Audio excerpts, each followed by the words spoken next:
Hello and welcome to the UK Surf Show. We are your hosts. I'm Pete. And I'm Mitch, and you lot have got no idea what goes on behind the scenes when we're trying to start these. But anyway, on this episode... You should, because it's the second recording. On this episode, we chat to Mr. Ethan Deere, who I've now been working with for a good few months, and this is a super fun one, so let's get straight into it. Yep, here we go. I'm Ethan, and currently working at Lost Shore Surf Resort under the sharp rains of the man sitting across from me. Yeah, it's almost odd. Yeah. Mitchell's. I'll tell you more about that later. But Yeah, right. that's about it. Career-wise, surfer and whatnot. Can't think of anything else. We'll get into it. Let's talk about setting up cameras. Oh, just there? No, not just Nightmare? here. Just not just here. Just everywhere. Let's talk about cameras and let's talk about how you two got involved with each other and how you met each other. First of all, Ooh, That sounds terrible. how you got involved with That's each other? Well, it was a that's dark the- night. That's the after and- 9 story. Well, I met you in Machrihanish. Mm. And I was familiar with you already because, most famous man in Scotland. And I'm trying to think of another famous man in Scotland who I could compare you to. Billy Connolly. Hey, Jinx. Sorry, Billy Connolly. I asked for some wax from you, and the rest is history, really. Did you ask for wax? I thought we just it was just me, you, and Roger were in the car park. Yeah, but Is that what you did? Really? I came over and asked for wax initially, yeah. Were you like, oh my god, that's me? No, I didn't come over for an autograph. I asked for Can your you? wax. I'm sure I heard you. What I remember was you asking for me to sign your wax. Sign your board with wax. But it was cool And then actually kiss it, because yeah. it was me and Roger that went across for it was a day trip, I think. Yeah, it was a day. It was a day trip, and you were the only other person there. Yeah. And Roger is one of them people that likes to check all the spots, even though Yeah. that you get there and that's a 10 out of 10, but still I want to go check the 7 out of 10. I want to check the 3 out of 10, and I want to go double check them, and that's what was going on. So you had just followed us everywhere. Literally, and- I was just like a little puppy, just Yeah, following you around. but then we had, and I can say Meadows without giving anything away, but you could probably guess where Meadows is.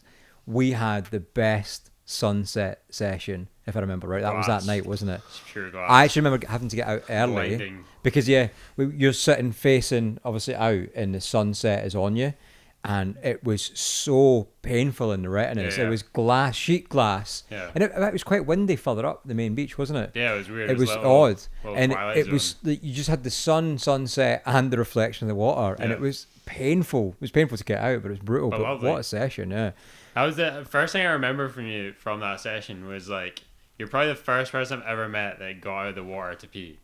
I was like, what is this guy doing? Going back to the beach, it's lovely conditions out here. And then, I just saw you. yeah. And I was like, Yeah. no way. It wasn't the Intensely one sunny. where it was Machrihanish where you took a shit, wasn't it? Or it was I near didn't, there. I didn't take a shit. I had Yeah. a blood all over myself. Well, no, you took a shit I've left some on a gifts around podium. some spots, yeah. Yeah, Definitely. definitely. Yeah, yes, I got close there. Yeah, thank you. And his middle's I take it it's in between two main beaches at Machrihanish. Yeah, kind of thing. Yeah. Whoa. And Sorry, then- And I think the next time we met was actually going there again. I think I Yeah, gave yeah. you a lift, Yeah. which you still haven't given me the fuel money for. Really? Yes. Well, really. you're going to be giving I him can more believe lifts that. now. I can believe that. I said you're going to be giving him more lifts now as well. Yeah, it's true. Oh. And yeah, that was and actually that was where we really got chatting properly, and turned out. Well, you can talk about it, but I think you were probably just at the start of your Fourth uni. year. Yeah. Oh, no, was it 4th year? No, I'm sure you were right at the start Fifth? then, because that was No. post lockdown when we met. Really? Yeah. That's crazy. Because my first ever time going to Machrihanish was just after lockdown. Wow. Because I remember, on that drive, like, talking to you about doing my documentary in 4th year. So I just assumed it must have been I was start still in 4th the year. army. Really? Yeah, it was ages. Seems like ages What ago. the So heck? yeah. Yeah. I keep getting that with lockdown and being like, it was only last year, lockdown, but it's, Yeah. It's like 5 years ago. It's Is it? Something like that. crazy. But yeah, and that's where we obviously got chatting about what you do. So talk about what it was you were doing at the time, and At the time, figuring out how the world works again after lockdown. I just recently got my driver's license, I think. Something like that. So I was pretty stoked on just getting back into the surf again. And yeah, starting uni, so a bit of a new journey. Graduated last year, but at the time, I was dead set on in fourth year making a documentary to do something in surfing, and meeting you, I was like, I should make it about you. And we're still to do that at some point, but yeah. Don't fucking do that. Well, we will. Please don't. Just do his memorial or something like that I think afterwards. his ego needs it a bit. That's I think it needs boosted a bit. Yeah, I agree. Especially It's tough. especially after finding out that I'm a faster surfer than him. Oh, should we get into that? On a 10-foot foamy, you are. No, we'll come back to that. Okay. We'll come back to that. You're going to have to give me some follow-ups. What do you want me to say about my life at that time? So I want to know what course you were doing All and right. that sort of stuff, because it's relevant to, I guess, why you're here now. Yeah, true. So I was studying film and media and marketing at Stirling University, and first couple of years were during COVID. Well, there you go. So yeah, it you're was probably like talking third about year. your third, fourth It year. was third Don't year listen to whenever him. Don't yeah. listen to me Well, from the ever. Gaslit me on camera. The listeners on the best Cut camera. Cut that. Get his man put away. The listeners It's not aren't going to safe. go check up He's on my the. boss as well. This has probably happened before. I haven't clocked it. You just busted yourself for constantly Wait a gaslighting minute. him. He does it to me as I'm not well. supposed to work 16-hour days. Yeah, I didn't know that. he does it to me all the time and I'd be tells me I've convinced. not done stuff, and I Well, have. that's because you haven't. No, Right, so studied that course, yeah, And you first- finished pretty well in I that course. did, in yeah, fairness. best dissertation in the year group, and how did your film you made go as well? how did my Your documentary film you yeah? made. So I made a documentary about cold exposure therapy. Just because I'd always been into ice baths just through my background with sport, but I had never thought about it for kind of mental and psychological benefits. And so I looked into that a bit, met with a couple cold water clubs, and then just met one group in particular that just totally stood out, the Polar Bear Club in Bishop Briggs. Like, they were just taking it to extremes. I mean, the ice baths they get in, it's 75% ice. There's not a lot of water in there at all. And that ice touching your skin, it's like negative 10 degrees, and they're staying in there for crazy amounts of time. One of their guys just broke a world record probably about a year ago. Cool. Spent 6 hours in there. I saw something at Hell. 5 o'clock this morning amongst seeing Scottish Postman Pat on the reels. It was something I didn't pay much attention because I was still half asleep, and it was saying something about ice baths and ice cold therapy Yeah. reduces muscle growth by there's new Research. Yeah, research yeah. into it that reduces muscle growth by up to 30% or something. That's interesting. I knew there was like some talk of that, but I was wondering, like, is there any kind of evidence to back it yet? To be honest, I'll still do it. I think the muscle growth effects are more like if you're doing it after working out, because I know which muscle it affects, not growing. it also affects your muscle when you just don't work out. But also, I'm surprised you're still going to do it, because Pete's just told you there's been an actual proof of it not working based on a reel. Yeah. But the point actually I want to get to on that is that I like how Pete said he was watching a reel, and we both know he was watching a TikTok on And he had to Scottish state it Postman before Pat, we did and he called as it a well. reel. Oh, He Great TikTok reel, by the Pete. way. Huh? Great reel though. Yeah, It was brilliant. about your hometown, wasn't it? Pipe bombs and single mothers. Yeah. True story. Right. True story. And so you've submitted this you've created this documentary. Yeah. What's happened with that documentary recently? So recently, we were nominated for the RTS Awards, which is the Royal Television Scotland Awards. So for the Student Awards, we won Best Long Form Documentary and Sound as well, which I was really pleased with. I was really confident in the doc, so I was glad when we won that. But sound was a total surprise to me.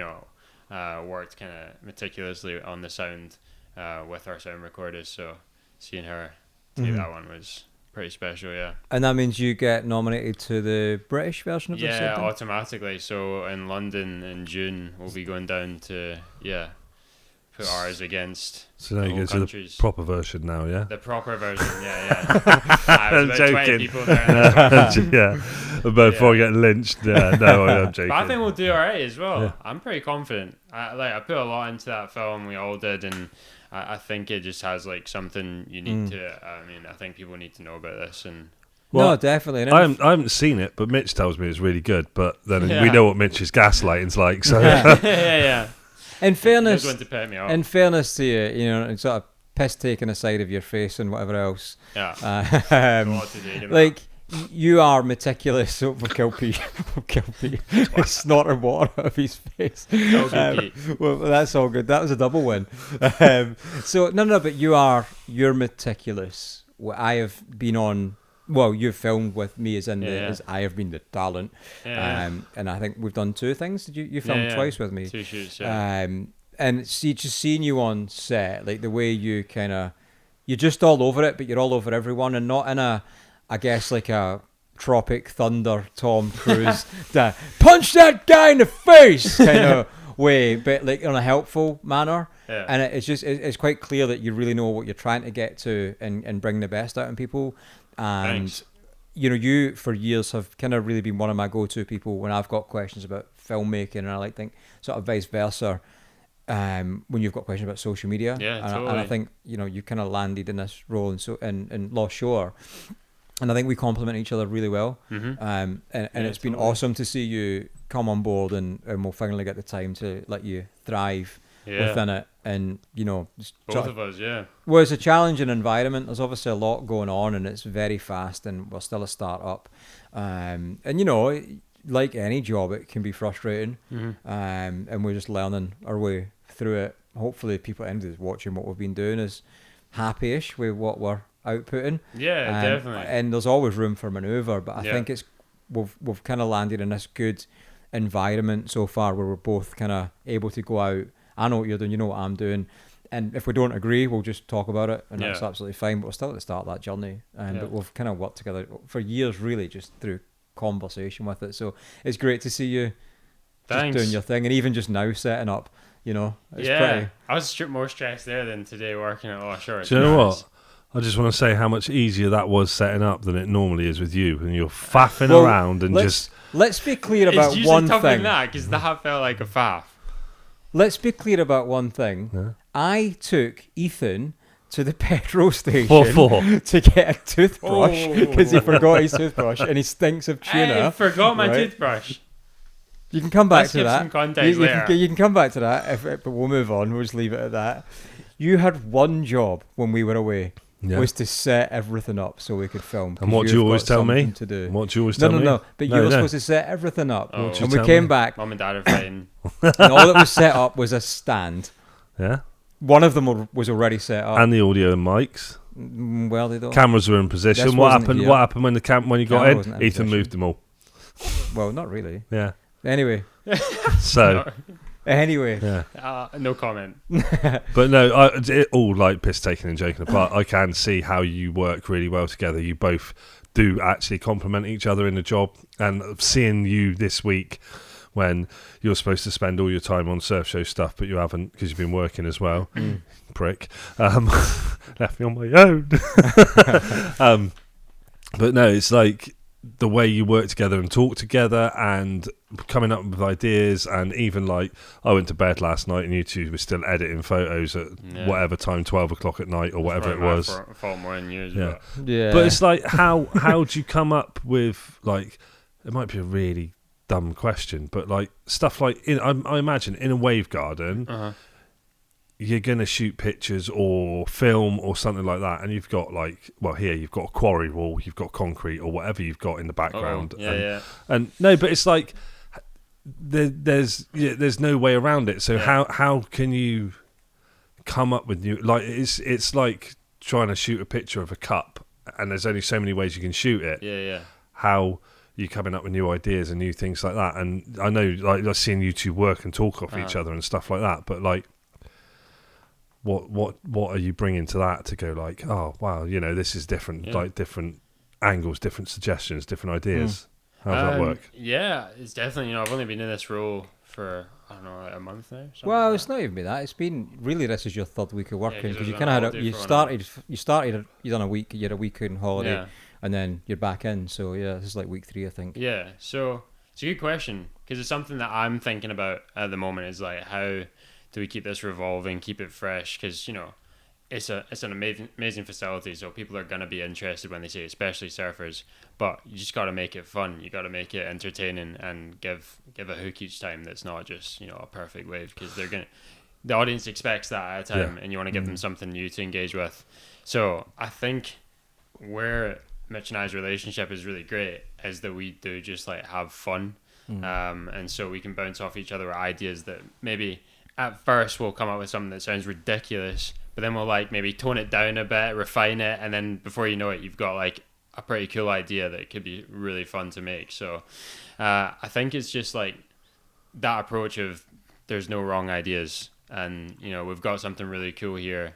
How can we bring eyes to it in this first initial year? I'm looking forward to that. You've also got that difficult thing of like you can change the angle, but when you change it, like I took a photo from up here, and like it's an amazing photo, but you pointed out we can't see what size the wave is. Well, that's different though, because that's relevant to a specific conversation. So we've been reshooting the wave types for the last sort of week or two, just to show people, for the website, what the waves are. But it's important to have not necessarily overlay my video of zoomed in on my new phone that you're like, oh my god, I need that phone now. It's important to have a consistency across the website. For some people who are going to spend their money, they want to see, and it kind of doesn't matter what level of surfer you are. So it's all good and well having a picture, and I'll use our wave types: turns, maneuvers, barrels, cruise, or whatever.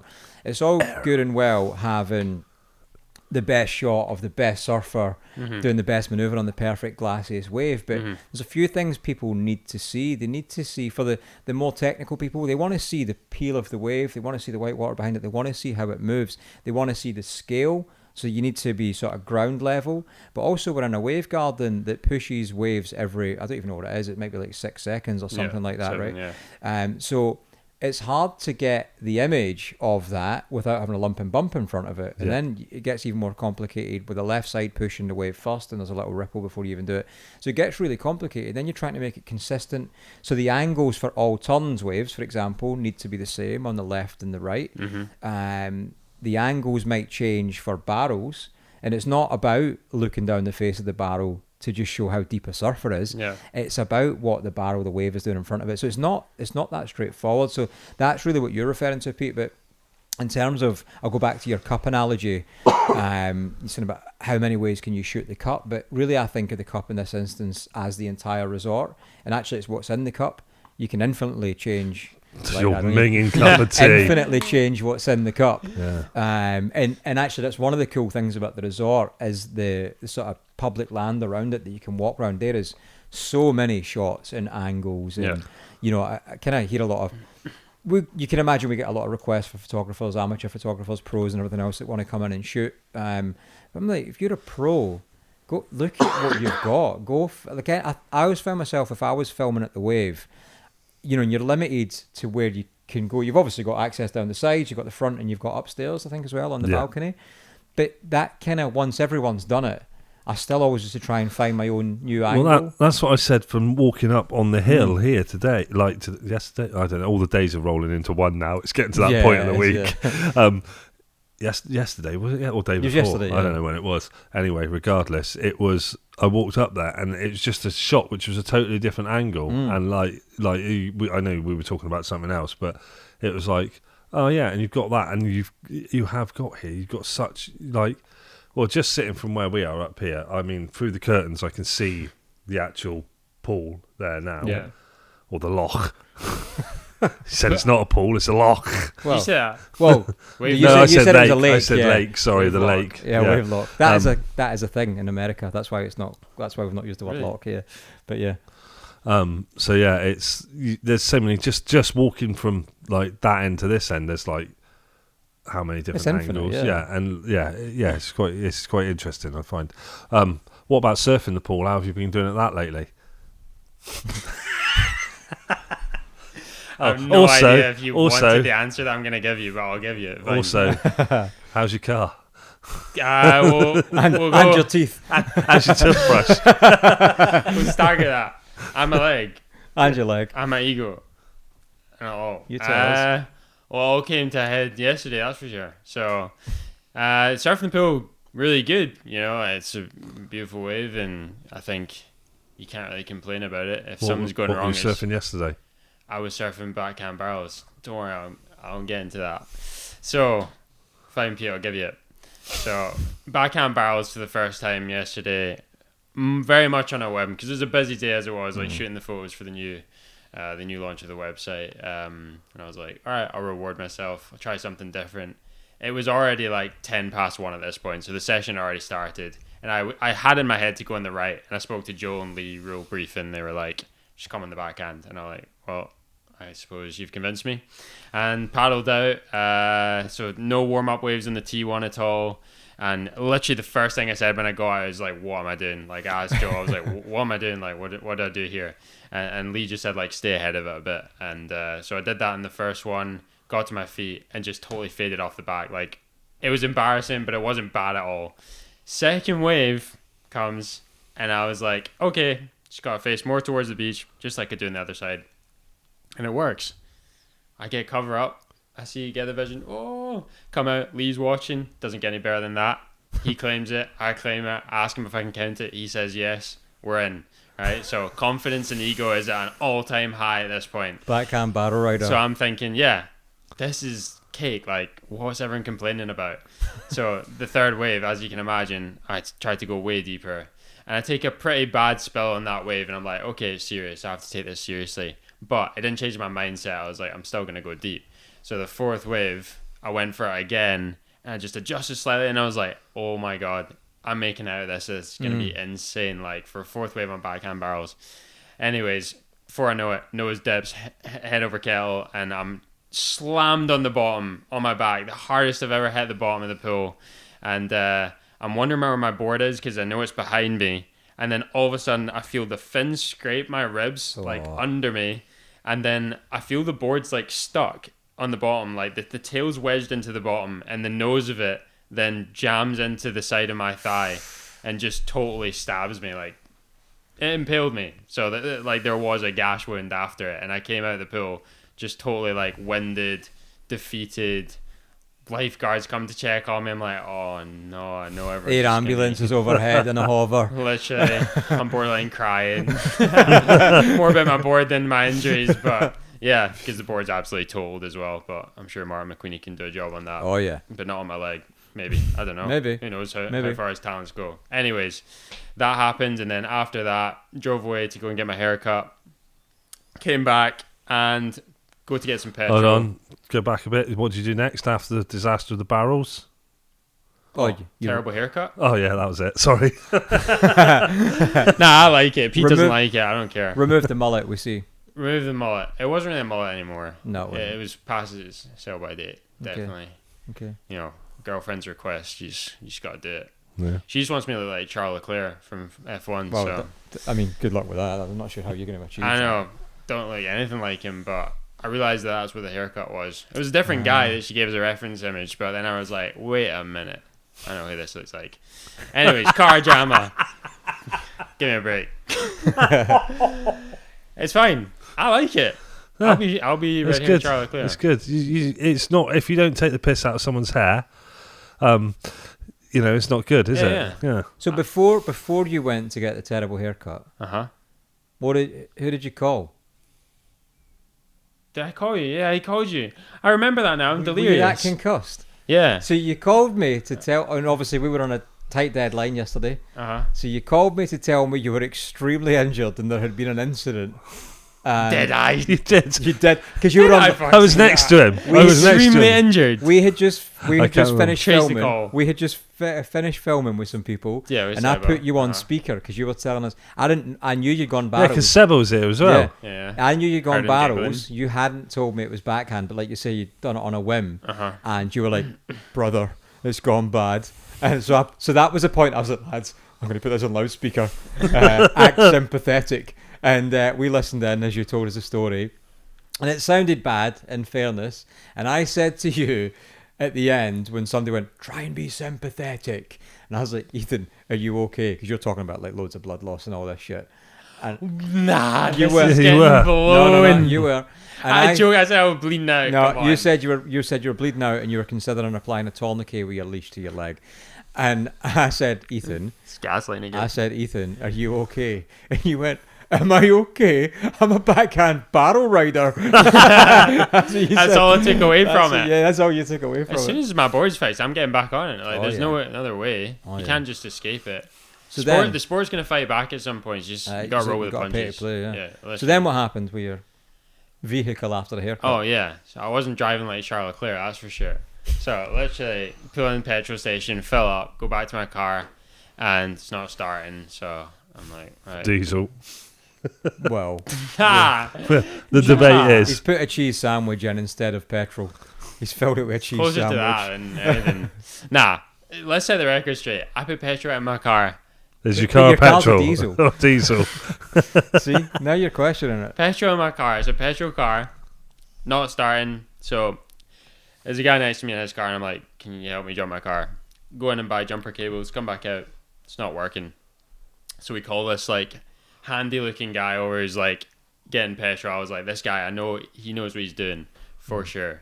He's also had a big Hilux truck as well. I was like, he's the guy for sure. Not stereotypical, stereotyping anyone or anything. What is a stereotype? It's there for a reason. It's real. So he comes over. He's dead confident. I'm like, I knew it. He connects out, but same problem. So was he smoking in the garage as well? I can't remember. In the petrol station. He's in a Hilux. Can't remember. Probably was. But it was Davey though. Davey from Ratho. Shout out if you're ever watching the UK Surf Show. Shout out. And yeah, he took me over to Lost Shore because I was waiting for the AA to arrive to meet up with these. I don't know what words I can use. And not reprobates. Yeah, reprobates. We'll use that one. Cool. Hosts. Friends. Boss. Colleagues. Work colleagues. Yeah, and so bumped into them. Told them about backhand barrels because I hadn't told them already. And then, car dramas continued. They went back to the petrol station. We tried to jump it with some different cables because we thought that would work. Shout out Alejandro.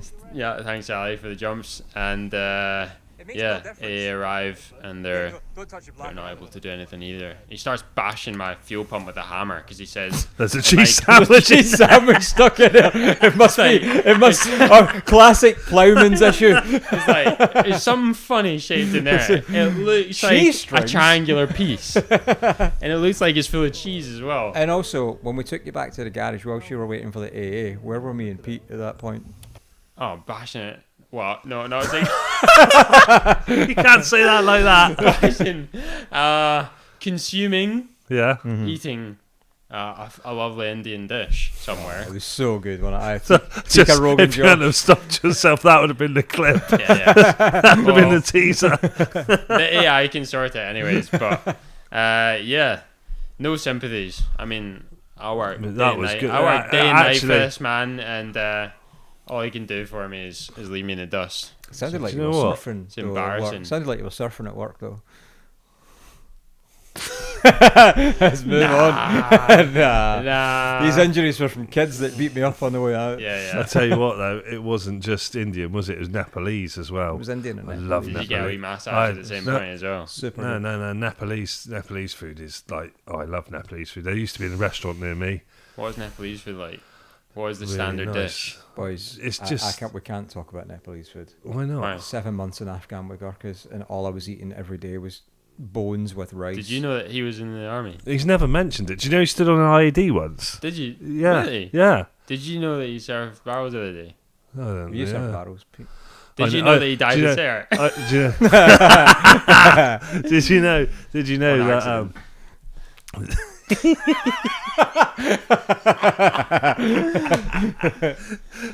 Did you know I nearly surfed a barrel today by accident? So we were in the surf lab thing, and it was a thing of who was surfing the fastest, who won that, me, regardless of what board I was on, or doesn't matter. Shut up. Rescue board. 10-foot rescue board. Handles on the side. I was on. He was surfing an Optimus Prime's fucking. I went to the lake where they pull you across on the what's the one? I can't remember. Wakeboard.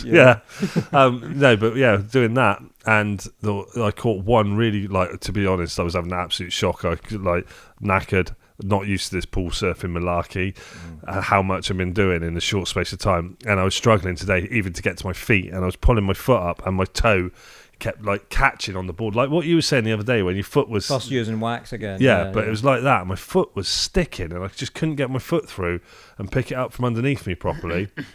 I caught one wave, and it just everything went right on it. And at the last bit of it, I just saw the lip coming, and I was pushed right in against it.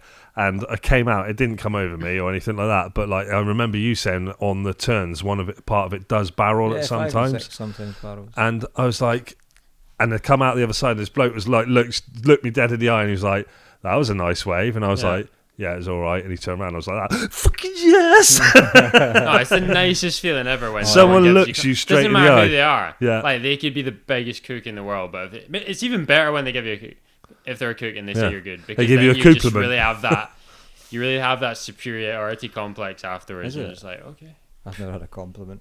I told you about the time I thought I'd got a compliment though. Yeah, it wasn't a lot of guys. Wait, for me. No. I was surfed angry, yeah. and I done an angry turn, and it ended up being the best. Like I've never done a hack like it, and I had loads of dudes whooping and hollering on the beach, and I'm like, no way, they're whooping at me. And I went round to like gratify the noise they were giving me, but before I did, I turned round and I see the guy on the wave behind me, and it was their mate, and they were just cheering at him. And I'm like, I really needed that today.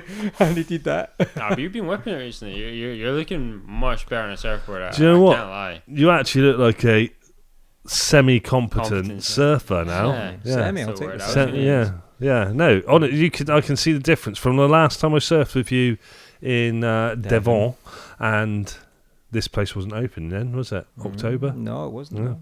Then you came back and you started surfing that. There was a definite difference in your surfing. Yeah, I feel pro. like there's a difference in my surfing just from like, even though I'm knackered now and I've got nothing left. Got your good looks. Oh well, I always have them. So my mum tells me, and I feel like how quickly you could progress here, because even on, so I did cruiser, turns. How do you like? No idea that reference. No, nor do I, because I just made it up.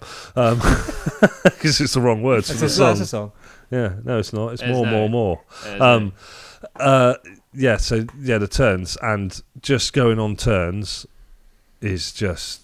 I think that's my favourite. Well, I haven't tried manoeuvres yet. I think, to be honest, I've said it loads of times, but I think turns is the best setting to progress. Turns, funnily enough, but manoeuvres is the same wave. It's just bigger, punchier, and wallier. It's the exact same wave, just bigger, punchier. What do you reckon the manoeuvres on that board I was on today? You could do it. Yeah, Definitely. You just, it's a wide takeoff for that, but so the reason I don't really do manoeuvres that much, as much fun as it is, because when you get not very good at manoeuvring. When you get it right, it just feels epic, right, in manoeuvres. But on turns, if your technique isn't good enough, you are going to fall off the back. You're not going to complete the turn, and you're just not going to make it, or you won't come out with speed. So turns is all about you in technique. Yeah. So you have to refine it more and more and more to get it right. Whereas manoeuvres, that punchier, wallier wave will just push you through it. So you're going to get a false sense of ability. So if you're just after people on the beach side going, oh, fucking hell, check that guy out, that's the wave for you. But if you want to progress, and this is just my theory, turns is the wave to do it on. Yeah. And actually, the guys next door, like, really good surfers that we've had on the show, they said turns was their favourite wave. What did they surf? Everything. Everything. Yeah. They said turns was their favourite wave. Yeah, they were doing even high performance. Yeah. The one guy did. No, it's the girl, wasn't it? That was there. She did high performance in the morning, then barrels, then something else. That's probably me getting a call. Let me go and reject it. Chop. I don't do this stuff. I don't know how it works. Hold on. Why are you so silent? Are you answering it? Say something. No. Oh. Bet. Girlfriend's gonna love that one. All right. That's staying Back in. right. That is staying in. Right, so tell the people who you are and what you do. Reset. Where were we? Yeah, we were talking about the turn. Yeah, so next door, the girl that was next door that was in here recording from Spain, and she did expert turns, barrels, and then manoeuvres, was it? I think so, yeah. Something like that? Or was she going... No, she's done them all, yeah. Is it expert turn? No, high performance. Just tons. So high performance, barrels, and then turns That's crazy. in a day. Yeah, she done all three in fact. But I think she did another day with three sessions or more as well. But yeah, tons was her favourite as the point to Pete's extremely long waffle. My extremely long waffle was like 5 parts. 1, 3 sessions in a day. Oh my God. That's horrific because you paddle and I don't know why I'm just waving a bottle. I'll be around wondering at about the everybody. bottle. No, but these guys surf a lot as well. You know, it's not like our fickle sort of East Coast when we don't get that much waves. Yeah, these guys are probably in the water loads, but you obviously experience it now. And people say a lot like, "Oh, you should put like a conveyor belt in to get back in the lineup." And, you should. You know, but you know what? In the long run, we all benefit from the paddle fitness and the lack of when we don't have ocean swell. So, in fact, when I done our first double session, me and you, this week on Tons, yesterday in fact, and Biscuit Tits has just sent me a photo and I can just see a funny picture on my watch which just made me laugh. The Olympic air conditioning unit.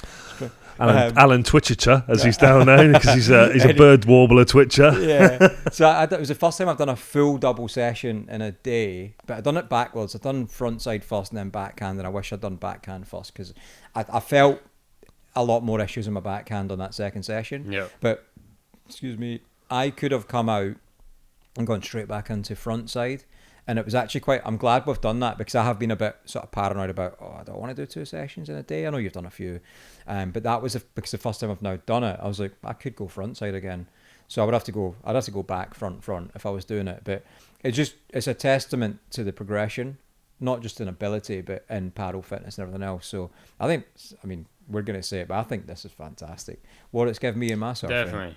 But it's also almost shown me that you can't just surf all the time to get fit for surfing, because we do surf all the time now, and there's still things that like I feel like I don't have the endurance aspect.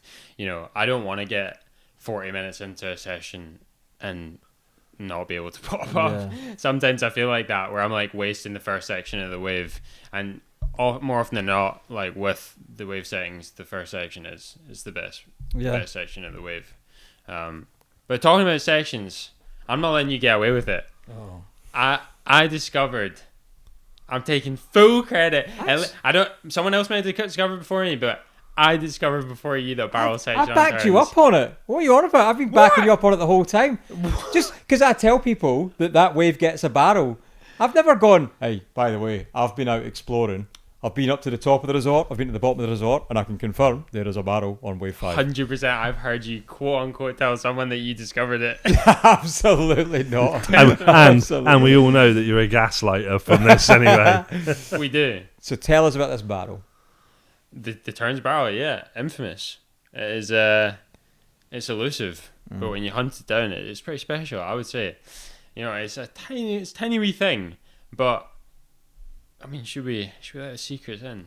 I want to see. We pretty much just gave everything away. Yeah. I mean, I boast about it to everyone. So. Fourth and fifth wave is what I'm saying. On turn sets on M4, you can get barreled on like 2/3 through the wave. Okay. It's just, I don't know. If you want to get barreled for the first time, that's the place to do it. It's small. It's not that scary. In fairness, that is the reason why I was happy to go and do barrels. Because on Tons, knowing that it was there, I've been trying for ages. I've never made one. But technique, position, and everything, it's just the wave wasn't doing it. And that was my sort of thought. I was like, well, my body position's good enough to, if the barrels, I can make it. It might come out, it might not. Yeah. But I thought, actually, that's given me everything I've kind of need to. So that's why I thought, fuck it, I'm going to do it. And then, that's a good thing that you can do, is to be able to start smaller and work up and not just go. Unlike the guy we spoke to today, who just started surfing 2 years ago, literally jumped on a plane from Belfast, done tons this morning, barrels this afternoon, has been surfing 2 years and was getting barreled off his nut. Big shout out, Ewan, who listens to the show. Ewan. Didn't meet you, but Ewan, smashing it. Guns like a god. Well, no, that was really cool. He's like, as you say, it's like, it just happened. Like, it was the interview. We were supposed to do an interview. They overrun, couldn't make it. He saw Mitch in the cafe. He was like, Mitch, and it was like, come and speak to us right now for our new, because we're doing like drop-in things now, where like people come back in. The drop-in. You chat GPT that? Yeah, I dropped in. No, I came up with that. No. You made We that just yourself. thought of it. Yeah. Yeah. Good for you. Yeah. Yeah. Well, Not Mitch a lot of that these days. didn't come up with drop-in. Someone else dropped in somewhere, but Yeah. the drop-in Yeah. for this show, The the drop-in, Mitch came up with it in his own little head. It was good Because because it was one of those little things where he's just said a flippant comment, and it was like, oh, that'll do, and it was like, oh yeah. It does work. Yeah. So yeah. That's So- that's the nice thing about having a random words machine like Mitch. Sometimes something good comes out, and you just like unreal, mate. That's when it all pays off. Having to be around you non-stop. That's when it pays off. Is when you say something that's genius level. Do you know, it's true because like we have these things like these little conversations. We're just like throwing around ideas and words and stuff like that. We've had a couple. The drop in, which is just obvious because people are dropping back in and dropping for surfing. We had Tiki Talkie for when we had Tiki like sponsoring Tiki stuff and talking Like about it. Tiki stuff. We Tiki thought of Talkie. TK Maxx as well.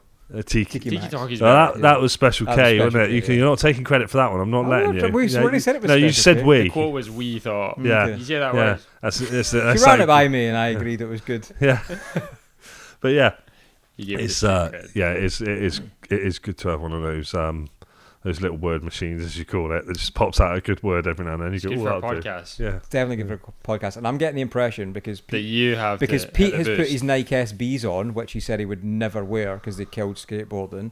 Yeah. I guess, and he's having to shoot in a minute. So let's get to a couple of questions. Yeah. And then I guess Pete needs to be on his way. Have you got a minute, or do you need? yeah, no, I Yeah. got a minute. I've got a minute. So- People aren't off the plane yet, so I've got to Right. go and pick people up Okay. from the airport. So tell us about your. Let's go best surf experience, and it can either be a wave, an experience with mates, that sort of thing. Oh, Just gonna say One that sticks in Gosh. your mind. Mac you know? Rahanish with the Scottish Surfer. I'm not gonna boost Signed that by ego still. that much. He's still got that bar of wax hanging up on his It's definitely a wall. memorable one. That one, as far as like best, like the one I enjoyed the most, Whatever, the one that sticks in your mind. probably. And I know my best mate Luke is gonna love this because I never stopped talking about it at the time. But my first trip to Morocco, I was in Imsouane, and I ended up surfing Cathedrals, the bay on the other side of Magic Bay, when it was a really big swell. And I was pretty scared to get out of there, to be honest, but did in the end, and watched it for like 30-40 minutes because it's like a point break, so you Yeah. can stay a bit out of the action. There are beach break waves as well, but like I was kind of safe from them, so I was watching it all go down, watching people absolutely charging. I would say like it was a good solid 10 feet, and I don't think like I'm pushing it by saying that. So yeah, solid and pretty punchy as well. And yeah, I just kind of crept in closer and closer, just getting familiar with it. And it was only one wave I took in that session, but I was just so proud of myself for taking it. And like, I've never skipped so fast across the face of the wave before, just like across the whole face. It's probably the fastest I've ever been on a surfboard. I don't know how pro surfers control speed at that, control turns at that speed, but yeah, I don't know. That was like pure euphoric. And I think there's nothing like coming in after like a kind of scary session like that and just like, oh, I'm fucking alive. Like that was probably the part of the euphoria as well, is that I made it and I came out okay, because sometimes you're out in big conditions and you don't know how to get back to the beach. No, for sure. So all I got off the back of that story there was that you compare yourself to a pro surfer quite a bit. Oh, definitely not. Skipping across a Definitely wave not. like a pro surfer. No, I'm saying I don't know how they do it. I can never take credit for that. Yeah, I can talk to you Literally- about it. Like today, when I was controlling that speed on my shortboard. Literally, And that's it. I me, went yeah. to have lunch after that session and met this guy. I think he was like a Norwegian guy or something. And he was like, "Oh, you were out in that session as well?" And I was like, "Yeah." And he was like, "Yeah, you're kind of a kook." I was like, "What the hell, man?" Who said that to you? He literally said that Did to he? me. Yeah, yeah. To be fair, like in conditions like that, I'm not really pushing it, so I was kind of just going straight, like hanging on for dear life. But that was pretty made funny. some, though. I'll admit it. Yeah, I paddled for a good set wave, but just one wave. You're kind of a kook. Yeah, that was pretty brutal. Cheers, buddy. We did become friends after that, funny enough. But yeah, wherever he is in the world, thanks for that. And Humbling. what about your worst experience Same or one. worst wipeout? Being called a cook afterwards. Nah, probably the worst experience, worst wipeout. The board went through his leg yesterday, so he's not going to say that. It wasn't that bad. As far as like pain, that was probably the worst, like physical pain. But as far as like just bad all round, scary. I think the thing about yesterday's was, I think he was in more shock that he normally dismembered his member. Yeah. It was close call. Yeah. Seriously. I looked at it in the changing rooms. I was like, oh God. Well, you hoped you were in the changing rooms. You were pretty concussed. You probably checked it while you were on the phone to us. I was super just in the middle of the cafe. In the restaurant. I was definitely pretty vocal in the changing rooms as well. So whoever was in there on, what was it? The 1st of April yesterday? Yeah. Like, so sorry. Because I was like, oh God, oh my God. Oh. So whatever you heard, sorry about that. But yeah, that did shake me up. But worst wipeout, bad overall, was Australia. Yeah, Manly. It's when it gets big, it's serious. Like, I'm talking at Dead Man's, which is, I don't know if you know that wave. No. It's like a slabby wave that's just total chaos. It was not one of the biggest days, so if you look up online, no, I wasn't out on a day like that. But it was probably like, I don't know, 6 to 8 feet, and it gets really dangerous there. So, yeah, I just took one pretty heavy wipeout, and then I took one on the head, and my leash snapped. And yeah, it's a pretty treacherous swim back in. So I was like calling out for help to someone. I've never actually done that before, but I did it there. I was like, help. Yeah. And it's funny, the guy next to me, who I was asking for help, he was like, I need help. So I was like, all right, well, we're both in this together at least. But got back into shore, and yeah, pretty similar relief. It was just like, oh my God, you made it. And then I paddled out 2 hours later. So how that's... You shouted for help and the guy was like, I need help. That's like calling 999 and getting the answer phone. Like, you call 999 and they pick up and you're like, I have an emergency. And then you're like, so do I. What? So do we. I was supposed to say that. Oh man. Well, I'm guessing Pete needs to got scoot. So if anybody wants to find you online, check out your stuff. Yeah. Where can they find you? Ethan_Deer on Instagram. That's where I post the majority. What about your film work and your film stuff? Vimeo, you can just look up Ethan Deer Vimeo and you'll see the pieces that I've made. Hopefully gonna be chucking a few more things in there from this job, but yeah, other than that, and more or less every single post on Lost Shores now filmed and done by you, while Mitch just tells you what to do in there. From now on. Yeah. From now on. And for anyone that hasn't quite made the connection as well, Ethan is who Pete always refers to as Budget Ed Sheeran. That's why I got the haircut. Happy days. Cheers, guys. That was fun. Cheers. No. Well, cheers for that, Ethan. Pete, I think you said to me you thought when I say Ethan Deer, you were like... Yeah, no, I thought that was his name. I thought, like, no, I didn't think that was his name. I know it is now. I thought you were going like, Ethan Deer, like, as in, like, like, you know, like old ladies do, like, hello, dear, like that. I thought it was like that sort of thing. Like, cooey. Well, it was really cool to have Ethan on the show, actually. And, you know, spending that time at work together, but then, you know, doing this as well. You kind of get to see a different side of people, even if you had to cut the episode short, Peter. It is a shorter one, but it was really fun. It was really cool, sort of reminiscing and how we actually met as well, because it was so surf. It was just the most surf thing ever, but also quite impromptu. You know, going on a surf trip and this random dude just there by himself being like, oh my God, that's a Scottish surfer. Can you sign my wax? and then me, him and Roger just hung out on this spot. There was just the three of us and we drove round and it was really cool. And that just developed. And now, you know, Ethan is, we're working together and the media lab of Lost Shore, creating content, cooking up content.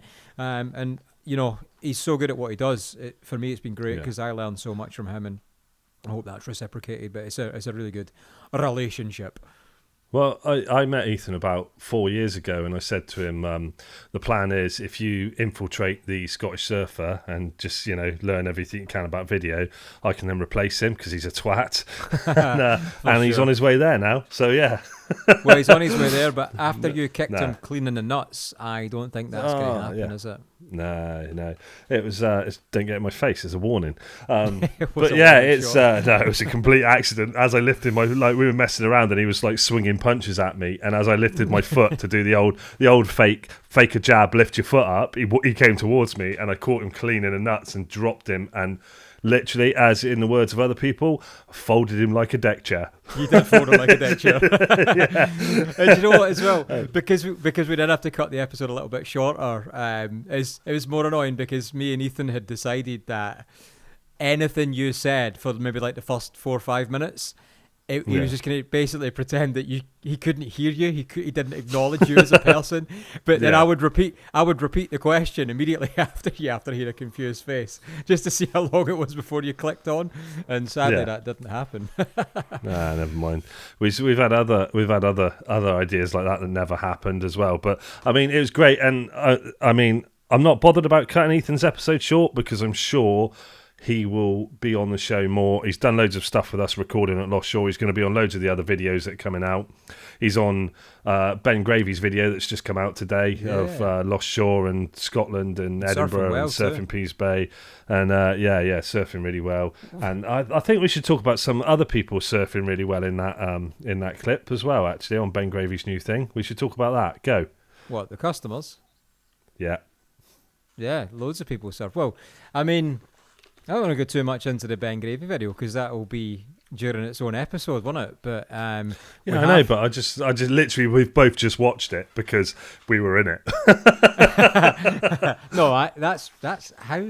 What? I watched it because you were in it. How vain of you! I wanted to see. Literally, you said. I literally repeated what you said to me. You were like, "Oh," I said, "You're in it loads," and you're like, "I'll watch it then." And I went, "And I'm in it a bit," and you went, "Well, maybe I won't watch it then." That was a try and flip it all round onto me all the time. But no, it was. Do you know what? It was mega fun. It was mega fun, and we do feature quite heavily in that, which is really cool. It's really cool. You know, him and Jay Verney, just good vibes all round. So, yeah, it was really cool to have them over and surf here. Even if it was the 25th on his list that he wanted to come and surf. But we've done it now. And, you know, you said it as well. You know, we could have gone up to Thurso. We could have gone somewhere and chased some huge swell or something like that. But that's where people go when they come to the East Coast. Where we went is where people go. It's one of the main spots. It's on Surfline. And... actually, it was the only bit of swell we had, and I think we had like 2 days with Ben. He literally flew in from Germany, was flying back to the US&A straight away. So we had planned to go north, but we would have lost so much time. We couldn't have got anything else done. So actually, for him to have ticked off the smallest wave he's ever surfed, to have done it here, I'm buzzing because that's on. You know, we've set the bar. For someone who said let's not go too much into it because that's his own episode, you've just gone fully into it. Well, that's because you opened the tap for me to do it. Well, yeah. The thing is, I was literally going to repeat everything you said, but you said so much that I was going to go to the thing you were going to do with Ethan, but you said so much I got lost. But yeah, no, that was super cool. And what else you been up to? You had any doorstep surfs, or you just been pool surfing now? Having a few days off. Well. I'm having less time doing emails and work, and there was like no swell in the forecast. But I looked at it today, this morning when I got up, and I was like, "Ooh, there's a little wave out there." It does where I am. It's better as it's hitting the seawall, so kind of mid to high tide. And do you know, it's like it's blistering sun everywhere. It's beautiful except Cali Caldy. I've just got this with like a 2-day long thick ocean hard. It's fucking freezing. It's so cold. I actually drove up to the other side of town. It's like a mile away to Asda to get some bits earlier, and it is so hot up there. And I came back down to the beach. And I'm like, are you fucking joking? Anyway, I went for a wee drive down, and do you know, it wasn't big. It was maybe, I don't know, waist to knee at best. But deployed the middle length. And do you know, it was super fun. The only thing is, Lost Shore has, I guess, put us that surf it a lot into it, especially because we've had like no ocean surf. It was put us into a false sense of reality in terms of temperature, because it's 18 degrees. It's been 18 degrees this week in the pool or over the weekend. And obviously I know the sea's nowhere near that. But still, you know, I'm surfing on a 3-2 at Lost Shore, no boots, no gloves, no hood. Unless it's barrels, I'll put boots on. But I'm thinking it's probably 4-3, no hood, no boots, no gloves.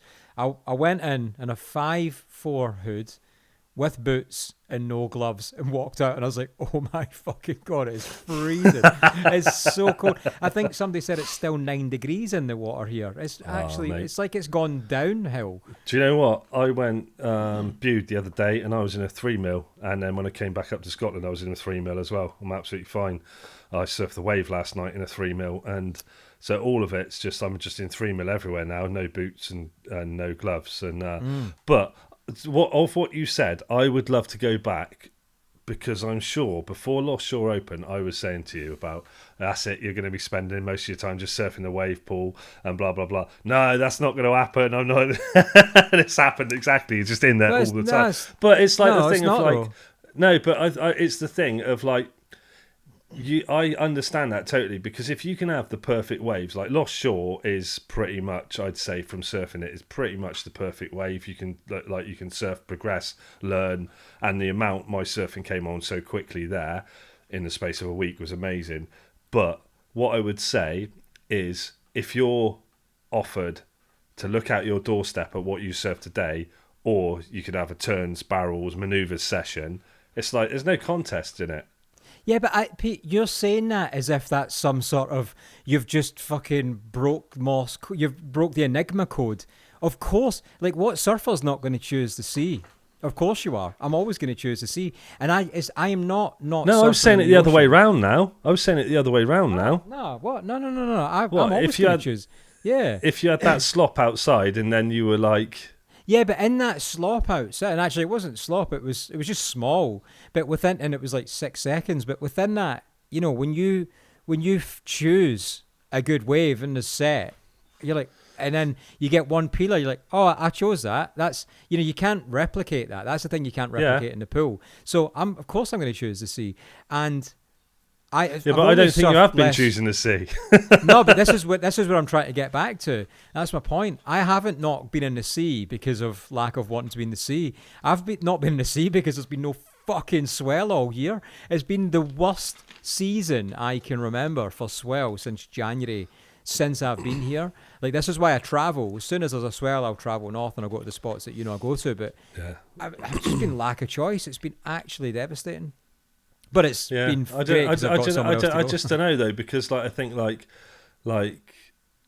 what happens when you move and you haven't got that doorstep thing. I think your wave pool's going to be obviously higher. No, but I surf the pool because I work there and I can, and it's amazing. No, that's what I mean. You're obviously going to surf there more. Of course I am. Yeah, that's a no-brainer. Yeah. If there was swell every day in the ocean, then I'd be in the ocean and I'd use my pool time for refinements of my surfing. But there's not.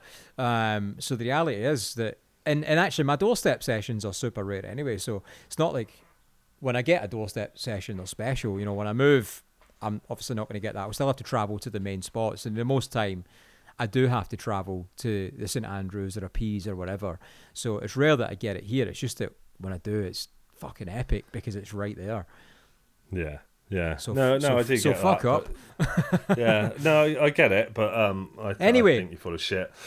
Talk to me about your session last night at the Wave. So I spoke to I was chatting to JB, who we did the 7-ball with, and he surfs a wave all the time. And I said to him, I've got the bug of surfing wave pools now because I've been to Lost Shore so much.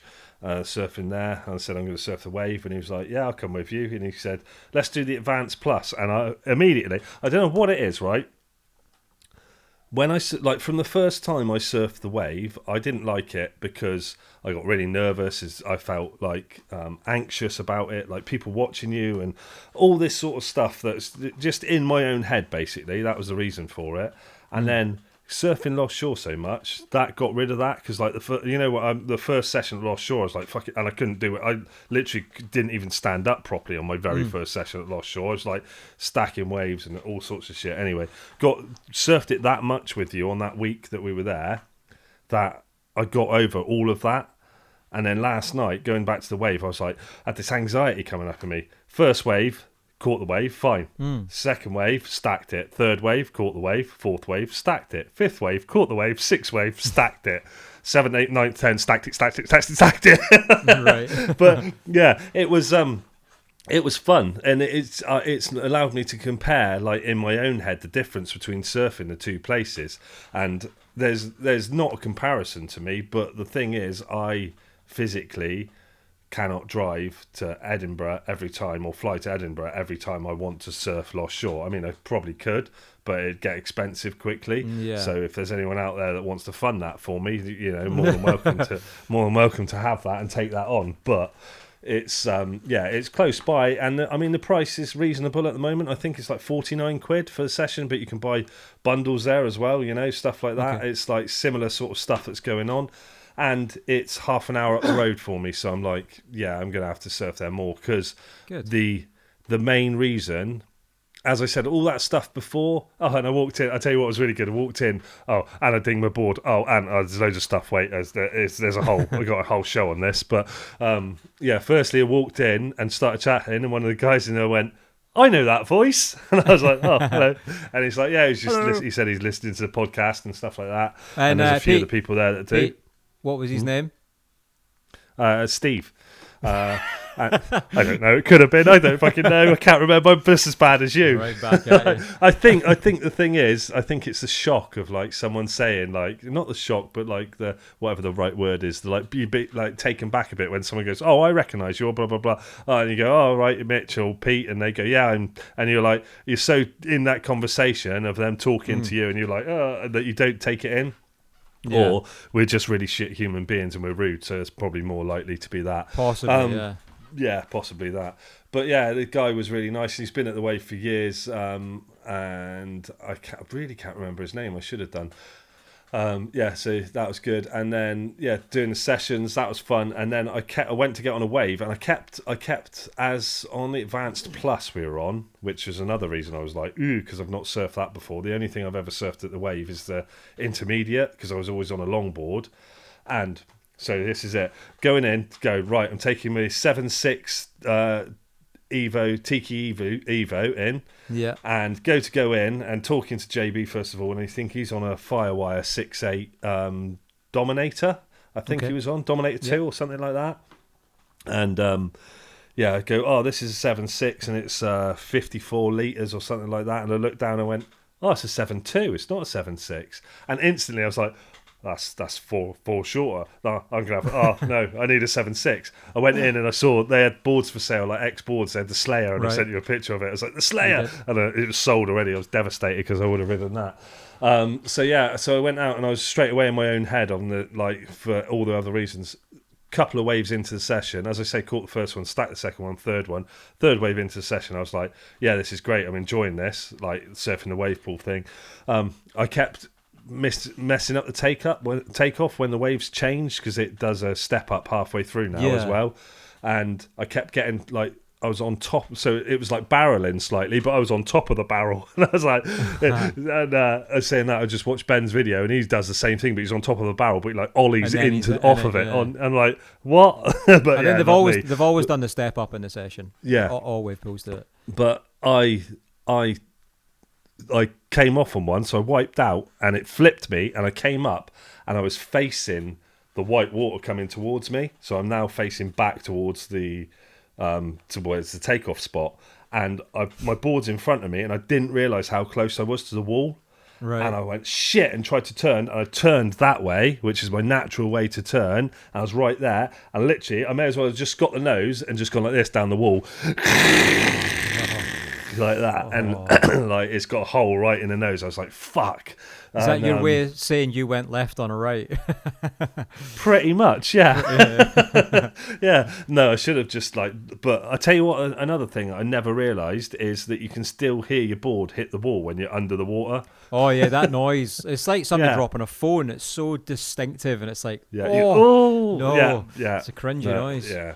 But no, it's super fun, and I'll definitely go back there. I noticed a difference in the waves altogether, and the difference in, like, power, and the different. I wouldn't be able to compare what setting that was like to Lost Shore settings or anything like that. But it's fun. It's just down the road, and it's a great practice ground. And I seriously see, because I was talking to JB last night, and I was like, oh, maybe I'll have a go on your 6.8, and then I ran my nose down the wall, and I was like, maybe you just keep that 6.8 for a minute. But I think I'm going to be on a bloody 6 foot or a 5'10" or something soon, and you're going to be like, you're shortboarding. I'm like, shit.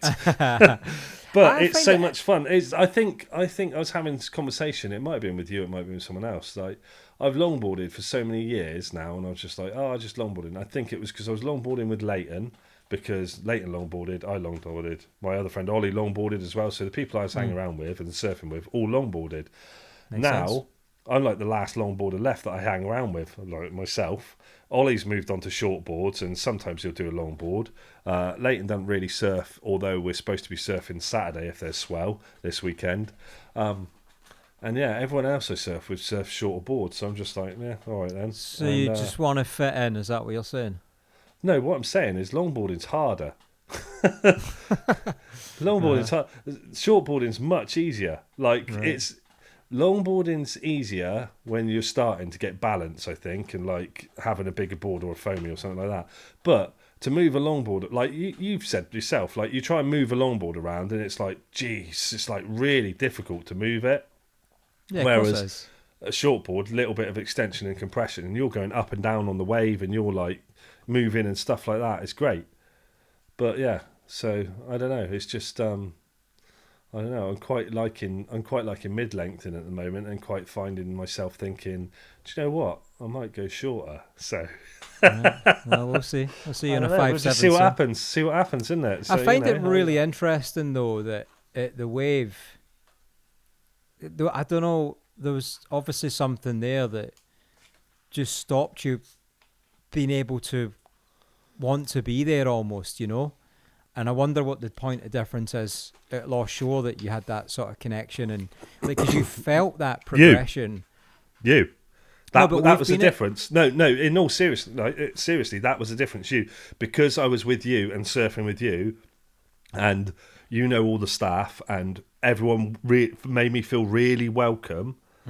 And then there's it might be that bit as well where people aren't allowed to stand on the wall next to you or up the pier, so people can't stand and see, and you don't feel like you're in a fishbowl, maybe. Yeah. But I think the main point of it was that I was with you.